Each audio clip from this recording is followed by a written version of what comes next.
যাদের voter ID card অনুযায়ী বয়স 50-এর উপরে তারাও বাদ পড়বেন।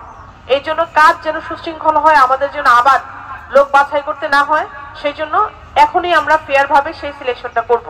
সনাতন ধর্মাবলম্বীদের সবচেয়ে বড় উৎসব আসন্ন শারদীয়া দুর্গাপূজা উপলক্ষে আইন শৃঙ্খলা রক্ষার জন্য জয়পুরহাটের আক্কেলপুরে আনসার ও ভিডিপি সদস্যা বাছাই কার্যক্রম অনুষ্ঠিত হয়েছে।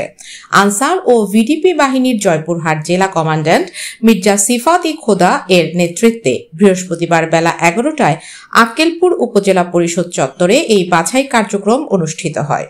এ সময় জেলা কমান্ড্যান্ট মির্জা সিফাত-ই খোদা বলেন, দেশবিরোধী অপশক্তি দেশের সম্প্রীতিকে নষ্ট করতে গভীর ষড়যন্ত্রে লিপ্ত রয়েছে।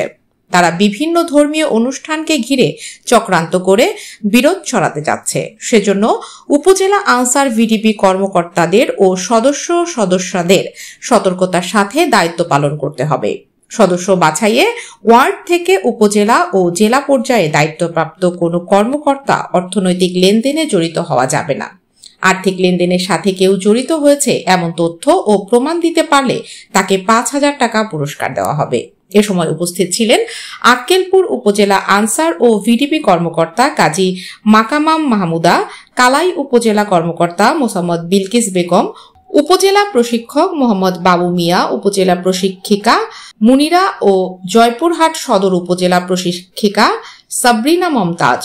আক্কেলপুর উপজেলার 30টি পূজা মণ্ডপে আইন শৃঙ্খলা রক্ষার্থের জন্য 204 জন আনসার ও ভিডিপি সদস্যা বাছাই করা হয়েছে।